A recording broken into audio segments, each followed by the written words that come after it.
ಎಲ್ಲ ಮಾಧ್ಯಮ ಮಿತ್ರರಿಗೆ, ಪತ್ರಿಕಾಗೋಷ್ಠಿ ಎಲ್ಲ ಹಿರಿಯರಿಗೆ, ಕಿರಿಯರಿಗೆ ಎಲ್ರಿಗೂ ನಮಸ್ಕಾರ.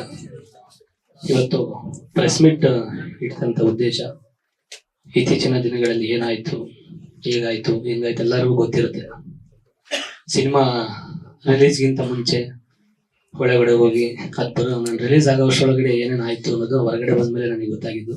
ಚಿಕ್ಕಪಟ್ಟು ನಾನು ಕೆಲವೆಲ್ಲ ಕ್ಷಮೆ ಕೇಳಿದ್ದೀನಿ, ಅದು ಎಲ್ಲೋ ಒಂದ್ ಕಡೆ ಒಬ್ರಿಗೆ ಗೊತ್ತಾಗಿರುತ್ತೆ, ಎಲ್ಲೋ ಅಂತ ಬಿಟ್ಟು ನಾನು ಮಾತಾಡಿದ್ದೀನಿ. ಬಟ್ ಕೆಲವರಿಗೆಲ್ಲ ಕ್ಲಾರಿಟಿ ಇರಲ್ಲ, ಒಂದೊಂದ್ಸತಿ ಒಂದೊಂದು ಸ್ಟೇಟ್ಮೆಂಟ್ ಇದೆ ಅನ್ನೋ ತರ ಇದೆ ಕೆಲವರಿಗೆ. ಅದಕ್ಕಾಗಿ ಎಲ್ಲ ಪೂರ್ತಿ ಒಂದು ಕ್ಲಾರಿಟಿ ಕೊಟ್ಟು ನಾಳೆಯಿಂದ ಒಂದು ಹೊಸ ಕೆಲಸನ ಸ್ಟಾರ್ಟ್ ಮಾಡಬೇಕು. ಮತ್ತೆ ಏನಾದ್ರು ದೊಡ್ಡವರೆಲ್ಲ ಆಶೀರ್ವಾದ ಮಾಡಿದ್ರೆ ಮತ್ತೆ ಒಂದು ಸಿನಿಮಾನ ರಿಲೀಸ್ ಮಾಡ್ಸಕ್ ಒಂದು ಅವಕಾಶ ಸಿಗುತ್ತಾ ಅನ್ನೋದೊಂದು ಕೇಳ್ಕೊಳ್ಳೋಕೋಸ್ಕರ ಒಂದು ಪ್ರೆಸ್ ಮೀಟ್ ಇಟ್ಟಿರೋದು. ಎಲ್ಲ ಆಡಿಯೋ ಕೇಳಿದ್ದೀರಾ ಅಂತ ಅನ್ಕೊಂಡಿದ್ದೀನಿ.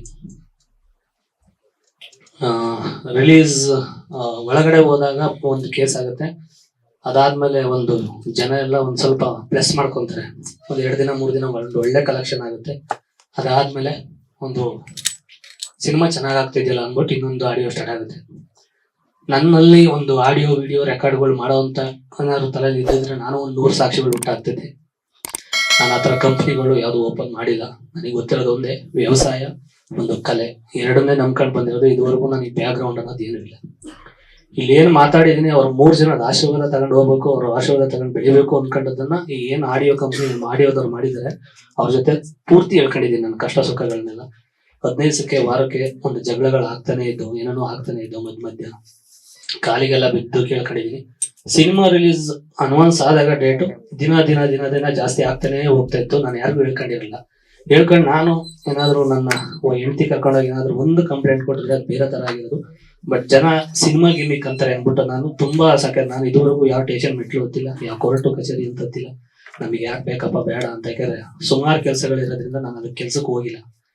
ಬಟ್ ಹಿಂಗಾಗತ್ತೆ ಅಂತ ಅನ್ಕೊಂಡಿರಲ್ಲ. ನನ್ನ ಒಂದು ಬ್ಯಾಡ್ ಲಕ್. ಸ್ಟಾರ್ಟಿಂಗು ಆಡಿಯೋ ಕೇಳಿದಾಗ 100% ಅದು ನಂದಲ್ಲ ಅಂತಾನೆ ಅನ್ಕೊಂಡಿದ್ದೆ. ಯಾಕೆಂದ್ರೆ ಒಂದೊಂದು ವೇರಿಯೇಷನ್ ಒಂಥರ ಇದೆ. ಸ್ಟಾರ್ಟಿಂಗ್ ಆಡಿಯೋ ಕೇಳಿದಾಗ ಅವ್ರ ವಾಯ್ಸ್ ಎಲ್ಲ ಪೂರ್ತಿ ಮ್ಯೂಟ್ ಆಗಿ ನಂದು ಮಾತ್ರ ಬರೀ ಅವ್ರು ಅಂದಿದ್ದಾರೆ ಅಷ್ಟೇ, ಮಿಕ್ಕಿದ್ದೆಲ್ಲ ಕಟ್ ಆಗಿದೆ. ಈಗ ಪೂರ್ತಿ ಬಿಟ್ರು ಆಡಿಯೋಗೂ ಅದಕ್ಕೂ ನೀವು ಒಂದ್ಸತಿ ನೋಡಿದ್ರೆ ಅದು ಈಗ ಏನ್ ಮಾತಾಡಿದ್ರು ಅದು ಸಮರ್ಥನೆ ಅಂತ ಅನ್ಸುತ್ತೆ. ಬಟ್ ನಾನ್ ಸ್ಟಾರ್ಟಿಂಗ್ ಇಲ್ಲ ನಂದಲ್ಲ ಅಂದಿದ್ದೆ ಒಂದ್ ಕಡೆ ಒಳ್ಳೇದು ಅಂತ ಅನ್ಸುತ್ತೆ. ಯಾಕೆಂದ್ರೆ ಹಂಗ ಅಂದಿದ್ಕೆ ಯಾರು ಬಿಟ್ಟಿದ್ದು ಅಂತ ಗೊತ್ತಾಗಿದ್ದು. ನನಗೆ ಯಾರು ಬಿಟ್ಟವ್ರೆ ಅಂತ ನನ್ಗೆ ಗೊತ್ತಿಲ್ಲ. ಯಾಕೆಂದ್ರೆ ಅವ್ರು ಒಂದು ಹಿಂಟ್ ಕೊಟ್ಟಿದ್ರು, ಈ ಆಡಿಯೋನ ನಿಮ್ಮ ಫ್ರೆಂಡ್ ಸರ್ಕಲ್ ಅಲ್ಲಿ ಇತ್ತು, 50,000 ಕೊಟ್ಟು ತಗೊಂಬಂದಿದೀವಿ, 50,000 ಕೊಟ್ಟು ಡಿಲೀಟ್ ಮಾಡಿಸಿದೀವಿ, ಅದೊಂದ್ ಬಿಟ್ರೆ ಸಾಕು, ಇಡೀ ಕರ್ನಾಟಕ ಜನತೆ ನೀವು ಹೊಡಿತಾರೆ. ಹಂಗೆ ಅಷ್ಟೊಂದು ದ್ವೇಷ ಯಾಕೆ? ಇಷ್ಟೊಂದು ದ್ವೇಷ ಮಾಡೋ ಬದಲು ಒಂದಿಷ್ಟು ವಿಷಯ ಕೊಟ್ಬಿಟ್ರೆ ಚೆನ್ನಾಗಿರೋದೇನೋ ಅಂತ ಅನ್ಸುತ್ತೆ. ಬಟ್ ಅವ್ರು ಕೊಟ್ಟಿರೋ ಕೇಸ್ ಏನು, ಅವ್ರು ಹೋರಾಡ್ತಾರೆ, ಯಾವ್ದು ಆಡಿಯೋ ಬಗ್ಗೆ ಹೋರಾಡ್ತಾ ಇದ್ದಾರೆ ಏನಕ್ಕೆ ಅಂತ ಗೊತ್ತಿಲ್ಲ. ಬಟ್ ನನಗೆ ಅದ್ ಕೇಸ್ ಬಗ್ಗೆ ನಾನೇನ್ ತಲೆ ಕೆಡ್ಸ್ಕೊತಿಲ್ಲ. ಅದು ಕಾನೂನಿದೆ, ಅದೇನಾಗ್ಬೇಕು ಅದಾಗ್ತಿದೆ.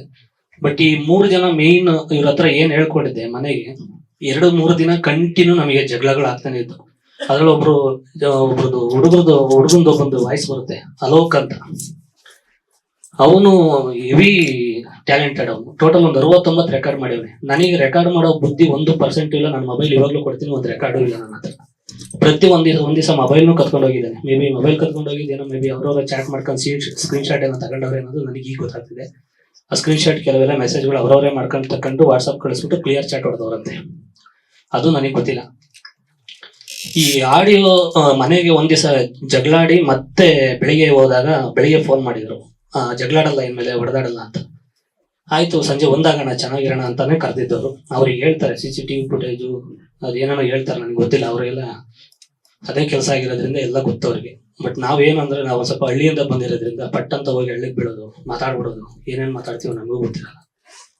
ಅವ್ರ ಹತ್ರ ನಾನೇನು ಇದುವರೆಗೂ ನಮ್ಮ ಫ್ರೆಂಡ್ ಸರ್ಕಲ್ ಎಲ್ಲ ಕೇಳೋದಷ್ಟೇ, ಯಾವತ್ತೂ ಒಂಚೂರು ಕುಡ್ದಿದ್ದು ಹೆಂಗ್ ಕುಡ್ದೆ, ಅಲ್ಲಿ ಹೆಂಗ್ ಕುಡ್ದೆ, ಏನೋ ನಾವು ಪಾರ್ಟಿ ಕುತ್ಕೊಂಡಾಗ ಅದ್ ಕುಡಿತೀನಿ, ಜ್ಯೂಸ್ ಕುಡಿತೀನಿ ಅಂತ ಅದು ಹೆಂಗ್ ಕುಡ್ದೆ ಅಂತ ಕೇಳಿದ್ರೆ, ನಾನು ಪ್ರತಿಯೊಂದು ಎಣ್ಣೆ ಕುಡಿದಿರೋದು ಅವ್ರ ಜೊತೆಯಲ್ಲಿ ಇದ್ದಾಗಲೇ 3 ದಿವಸ. ನಾನು ಪೂರ್ತಿ ಡಯಟ್ ಇದ್ದವನು. ಸಿನಿಮಾಗೋಸ್ಕರ ತುಂಬಾ ಅಂದ್ರೆ ತುಂಬಾ. ನಮ್ಮ ತಾಯಿ ಐಸೋಡಲ್ಲಿ ಇದ್ದಾಗಲೂ ಕೂಡ ಜಿಮ್ಗೆ ಹೋಗಿದ್ದೀನಿ ಹಾಸನದಲ್ಲಿ. ನನ್ನ ಹೆಂಡತಿ ಉಳಿಯೋದೇ ಇಲ್ಲ ಅನ್ನೋ ಟೈಮಲ್ಲಿ ಒಂದು 6 ತಿಂಗಳಲ್ಲಿ ಮೈಸೂರಲ್ಲಿ ಇದ್ದಾಗ ಅಲ್ಲೂ ಕೂಡ ಜಿಮ್ ಮಾಡ್ಕೊಂಡು ಹೋಗಿದ್ದೀನಿ. ಎಲ್ಲರೂ ಕೇಳೋರು, ಐಸೋಡಲ್ಲಿ ಇಟ್ಕೊಂಡು ಜಿಮ್ ಇಲ್ಲ ಸರ್, ಸಿನಿಮಾ ಶೂಟಿಂಗ್ ಸ್ಟಾರ್ಟ್ ಆಗ್ತಿದೆ, ಚೆನ್ನಾಗಿ ಕಾಣ್ಬೋದು. ನಾನು ಇಷ್ಟು ಶ್ರಮ ವಹಿಸ್ತವನು, ನನ್ ಗುಂಡಿ ನಾನು ತೋಡ್ಕೊಳ್ಳಲ್ಲ. ಇವ್ರಿಗೆ ಏನ್ ನಾನು ಎಣ್ಣೆ ಕುಡಿಯೋ ಜೊತೆ ಕುತ್ಕೊಂಡಾಗ ಮಾತಾಡಿದ್ದು, ಈ ಅಲೋಕನನ್ನು ಲೇಡೀಸ್ ಇಬ್ರು ಸೇರ್ಕೊಂಡು ಮಾತಾಡ್ಬೇಕಾದ್ರೆ ನಾನು ತುಂಬಾ ಖುಷಿ ವಿಚಾರಗಳನ್ನ ಹೇಳ್ಕೊಂಡೆ. ನಾನು ಶಿವಣ್ಣ ಅವರ ಟೈಟ್ಲ್ ಸಿಕ್ಕಿದ್ದು, ನಾನು ಅವ್ರು ಮೀಟ್ ಮಾಡಿಸ್ತೀನಿ ಅಂದರೆ ಯೋಗರಾಜ್ ಭಟ್ರು ಸರ್ ಹೇಳಿದ್ದಾರೆ, ನಮ್ಮ ಟ್ರೈಲರ್ ಲಾಂಚ್ ಮಾಡಿಸ್ತೀನಿ ಅಂತ ಹೇಳಿದ್ದಾರೆ. ಇದನ್ನ ಹೇಳಿದ್ದಾರೆ, ಅವ್ರ ಕೈ ಮಾಡಿಸ್ತೀನಿ, 2ನೇ ವಾರಕ್ಕೆ ನಾನು ಕರೆಸ್ತೀನಿ ಅಂತ ಹೇಳಿದ್ರೆ, ಶಿವಣ್ಣವ್ರ ಸಿನಿಮಾ ತೋರಿಸ್ತೀನಿ ಅಂತ ಹೇಳಿದ್ದೀನಿ. ದರ್ಶನ್ ಸರ್ದು ಅವತ್ತಿನ 1-2 ವಾರ ಹಿಂದೆ ಮುಂದೆ ದರ್ಶನ್ ಪುಟಾಣೆ ಸರ್ ಹತ್ರ ಮಾತಾಡ್ಕೊ ಬಂದಿದ್ದೆ. ಸರ್ ಒಂದೇ ಒಂದು ಬೈಟ್ಸ್ ಕೊಡಿ ದರ್ಶನ್ ಸರ್ ಕೈಗೆ, ಒಂದೇ ಒಂದು ಬೈಟ್ಸ್ ಕೊಡಿಸಿ ಪ್ಲೀಸ್ ಸರ್ ಅಂತ ಹೇಳಿ ಅದೆಲ್ಲ ಇವ್ರ ಹತ್ರ ಚರ್ಚೆ ಮಾಡಿದ್ದೆ ಅವತ್ತಿನ ದಿವಸ. ಅದೇನ್ ರಾತ್ರಿ ನಡೆಯುತ್ತೆ ಅವತ್ತಿನ ದಿವಸ. ಧ್ರುವಣ್ಣ ಅವ್ರ ಬಗ್ಗೆ ಪ್ರತಿಯೊಂದು ಗೊತ್ತಿತ್ತು ಅವ್ರಿಗೆ. ಪೋಸ್ಟರ್ ಲಾಂಚ್ ಮಾಡಿದ್ದು ತುಂಬಾ ರೀಚ್ ಆಗಿದೆ. ಅವ್ರ ಫ್ಯಾನ್ಸ್ ಪೇಜ್ ಅಲ್ಲೆಲ್ಲ ಎಲ್ಲಾ ಕಡೆ ಹಾಕಿದ್ದಾರೆ ನಮ್ದೆಲ್ಲ ಸಿನಿಮಾ ಪ್ರಮೋಷನ್.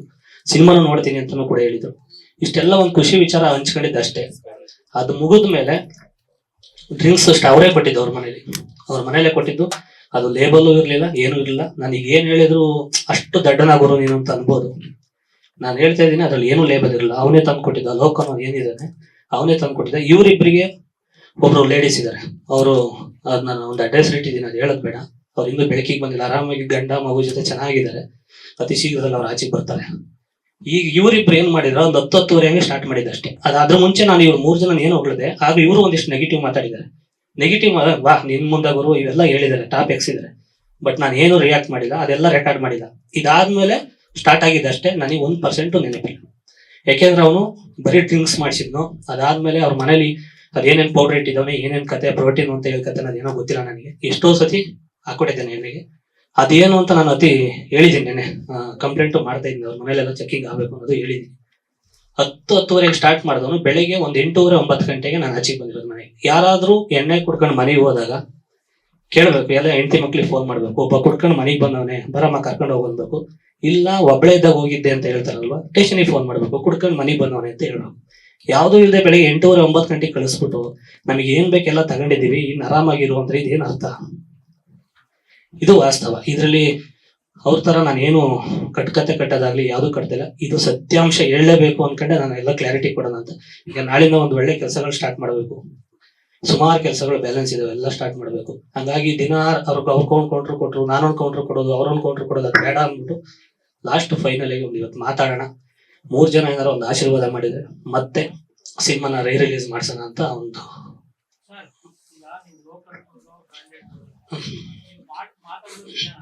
ಸರ್ ಎಲ್ಲರೂ ಹೇಳ್ತಾ ಇರೋದೇ, ಮಾತಾಡಿರೋದು ನಂದೇ ವಯಸ್ಸು ಸರ್, ನಾನು ಇಲ್ಲ ಅಂತ ನಾನು ಹೇಳ್ತೇನೆ.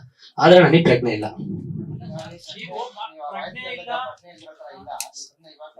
ಅಲ್ಲ ಸರ್, ಕಟ್ಕತೆ ಅಂತ ನಾನು ಹೇಳ್ತೇನೆ.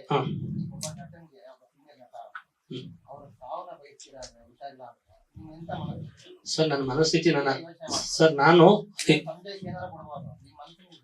ಅಲ್ಲ ಸರ್, ನನ್ನ ಮನಸ್ಸಿಗೆ ನನಗೆ ಇವಾಗ್ಲೂ ನಾನು ಇದೇ ಪಶ್ಚಾತ್ತಾಪ ಪಡ್ತಿರೋದು. ನಾನು ಅವತ್ತಿಂದ 1% ನಾನು ಇದೇನೂ ಮಾಡಿಲ್ಲ ಸರ್. ಹಿಂಗೆ ನನ್ನ ಬಾಯಿಲ್ ಬಂತ ಈ ತರ ಇಲ್ಲ, ನಾನು ಪಶ್ಚಾತ್ತಾಪ ಪಡ್ಲಿಲ್ಲ ಅಂದ್ರೆ ಸರ್ ಕುಡಿದು ಮಾತಾಡಲ್ಲ. ಆ 4 ಗೋಡೆ ಮಧ್ಯೆ ಏನಾಯ್ತು ಅಂತ ನಮ್ಮ 3 ಜನಕ್ಕೆ ಅಷ್ಟೇ ಗೊತ್ತಿರ ಸರ್, ಹೊರಗಡೆ ಏನು ಗೊತ್ತಾಗಿಲ್ಲ.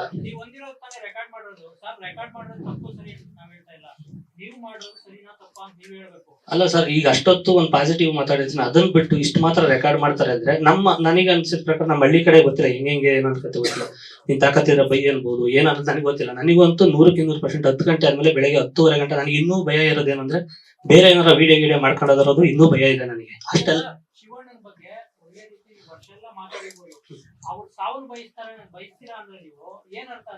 ಸರ್, ನಾನು ಯಾವತ್ತೂ ಯಾರಿಗೂ ಸಾವು ಬಯಸುವಂತ ಅಧಿಕಾರ ಯಾರಿಗೂ ಇಲ್ಲ. ನಾನು ಹಂಗೇನಾದ್ರೂ ಪ್ರಜ್ಞೆ ಇದ್ದು ಉದ್ದೇಶಪೂರ್ವಕವಾಗಿ ಏನಾದ್ರು ಮಾತಾಡಿದ್ರೆ ನಾನು ಸ್ಟೇ ತರೋದು ಇಲ್ಲ ಆಡಿಯೋ ಡಿಲೀಟ್ ಮಾಡಿಸೋದು ಏನೋ ಒಂದು ಮಾಡ್ತಾ ಇದ್ದೆ ಸರ್. ಅಷ್ಟು ಪ್ರಜ್ಞೆ ಇತ್ತು ನನ್ನ ಮನಸ್ಸಿಂದ ಹೇಳಿದ್ರೆ. ಇದು ಮನಸ್ಸಿಂದ ಹೇಳಿದಿರೋದಕ್ಕೆ ನಾನು ಸುಮ್ಮನಾಗಿದ್ದು. ಬಿಡು ಅದೆಲ್ಲ ಇರಲ್ಲ, ನಾನು ಮಾತಾಡಿರೋ ಚಾನ್ಸೇ ಇಲ್ಲ ಅಂತ ನಾನು ಆ ಒಂದು ಧೈರ್ಯದಲ್ಲೇ ನಾನು ಸಿನಿಮಾ ಆರಾಮಾಗಿ ಪ್ರಮೋಷನ್ ಮಾಡ್ಕೊಂಡಿದ್ದೆ. ಪ್ರಮೋಷನ್ಗೆ ಪ್ರತಿ ಒಂದು ಟೈಮಲ್ಲೂ ಫೋನ್ ಮಾಡಿ ಟಾರ್ಚರ್ ಕೊಟ್ಟವ್ರೆ, ಹಂಗಿದೆ ಹಿಂಗಿದೆ, ಊರಲ್ಲಿ ತುಂಬಾ ಕನ್ಫ್ಯೂಸ್ ಮಾಡಿದ್ರು ಸರ್. ನಾನು ಆತರ ಕುಡ್ಕನಲ್ಲ ಸರ್, ನಾನು ಕುಡ್ದು ಇಲ್ಲ. 3 ವರ್ಷ ಫುಲ್ಲು ಡಯಟ್ ಅಲ್ಲಿ ಇದ್ದೀನಿ. ಯಾರನ್ನಾದ್ರೂ ಕೇಳ್ಕೊಂಬನ್ನಿ ನಮ್ಮ ಫ್ರೆಂಡ್ ಸರ್ಕಲ್ ಅಲ್ಲಿ. ನಾನು ಸಿಕ್ಕಾಕೊಂಡಿದ್ದು ಹೆಂಗೆ ಅಂದ್ರೆ ನನ್ನ ಸಿನಿಮಾ ಜೀವನ, ನನ್ನ ಉಸಿರು ಅಂತ ಸಿನಿಮಾನ ಪ್ರೀತಿಸ್ತಾನೆ. ಅವ್ರಿಗೆ ಗೊತ್ತು ಸಿನಿಮಾ ವೀಕ್ನೆಸ್ ಅನ್ನೋದು ಗೊತ್ತು ಅವ್ರಿಗೆ. ಆ ವೀಕ್ನೆಸ್ ಇಟ್ಕೊಂಡು ರಿಲೀಸ್ ಡೇಟ್ ಹತ್ರ ಬಂದಂಗೆ ಸುಮಾರು ಬ್ಲಾಕ್ ಮೇಲ್ ಮಾಡ್ಬಿಟ್ಟಿದ್ದಾರೆ. ನಾನು ಕಂಪ್ಲೇಂಟ್ ಕೊಟ್ಟಿದ್ರೆ ತುಂಬಾ ಚೆನ್ನಾಗಿರೋದು, ಬಟ್ ಕೊಟ್ಟಿದ್ರೆ ಸಿನಿಮಾ ಪ್ರಚಾರಕ್ಕೆ ಗಿಮಿಕ್ ಅಂತಾರೆ ಅನ್ನೋ ಉದ್ದೇಶಕ್ಕೆ ನಾನು ಏನೂ ಕೊಟ್ಟಿಲ್ಲ. ಹಂಗಾಗಿ ಪಶ್ಚಾತ್ತಾಪ ಡೈಲಿ ಪಡ್ತಾನೆ ಇದ್ದೀನಿ. ಈಗ ಇವರಿಗೆ ಧ್ರುವಣ್ಣ ಅವರಿಗೆ ಬಂದ ತಕ್ಷಣ ನಾನು 2-3 ದಿವಸ ಆದ್ಮೇಲೆ ನಾನು ಹಂಗೇನಾದ್ರು ಉದ್ದೇಶಪೂರ್ವಕ ಮಾತಾಡಿದ್ರೆ ರಿಲೀಸ್ ಆದ್ಮೇಲೆ ನಾನು ಊರಿಗೆ ಎಲ್ಲರೂ ಹೋಗ್ಬಿಟ್ಟು ಕಣ್ಣಂಗಿಲ್ಲ ಇಟ್ಬಿಡ್ತಿದ್ದೆ.